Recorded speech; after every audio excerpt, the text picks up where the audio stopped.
নমস্কার বন্ধুরা, আমি অনু। আজকের আমি বানাবো একটা রেসিপি। আপনারা এই রেসিপিটা জানেন আর খেয়েছেন। ফুলকপি দিয়ে,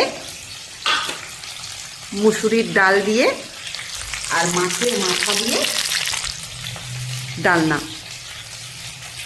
প্রথমে আমি কড়াই মাছটাকে তুলে দিয়েছি আর মাছটাকে ভালো করে ভেজে নিচ্ছি। এরপর দিয়ে দিলাম দুটো শুকনো লাল লঙ্কা আর পেঁয়াজ। ভালো করে ভেজে নিই। পেঁয়াজটা লাল লাল হয়ে গেছে, এবার আমি দিয়ে দিচ্ছি 5 ফোড়ন। ভালো করে লাল লাল হয়ে গেলে এবার আমি দিয়ে দেবো ফুলকপি আর কাঁচা লঙ্কা। আমি জল ছিল অল্প, দিতেও পারিনি, কোনো ব্যাপার না।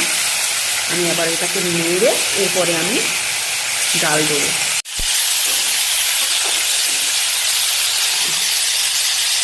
এবার আমি দিয়ে দিচ্ছি মুসুরের ডাল।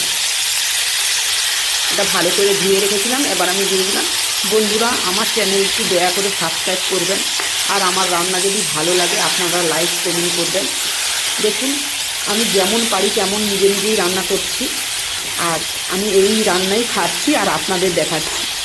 আপনারাও এইভাবে শীতের সকালে ফুলকপি দিয়ে ডালনা করে খান, খুবই ভালো লাগবে। এরপর আমি দিয়ে দিয়েছি হলুদ গুঁড়ো আর অল্প জিরে গুঁড়ো। জিরে গুঁড়োটা এই সময় দিলে আমার মনে হয় খুবই ভালো হয়। আর লাস্টে এটা ধনে গুঁড়ো, আর লাস্টে জিরে গুঁড়ো দিয়ে আপনারা তরকারিটাকে একটু নেড়ে চেড়ে নামিয়ে দেবেন, তবে এই তরকারিটা খুব সেন্ট লাগবে।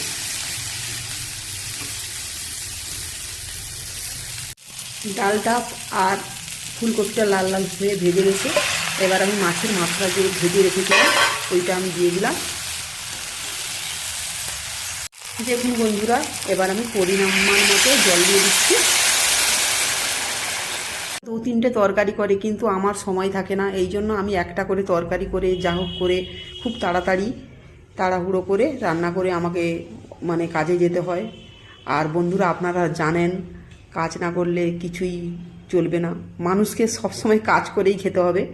দেখুন, আমি জল দিয়ে দিয়েছি পরিমাণ মতো, এবার একটা ঢাকা চাপিয়ে দিই, তাড়াতাড়ি হয়ে যাবে। দেখুন বন্ধুরা, এর ফাঁকে আমি চাল ধুয়ে নিয়েছি আর তরকারিটাও ফুটছে, হয়ে গেলেই আমি দেখুন বন্ধুরা, আমি জিরে গুঁড়ো দিয়ে দিয়েছি। এবার রান্না কমপ্লিট, আমার রান্না হয়ে গেছে।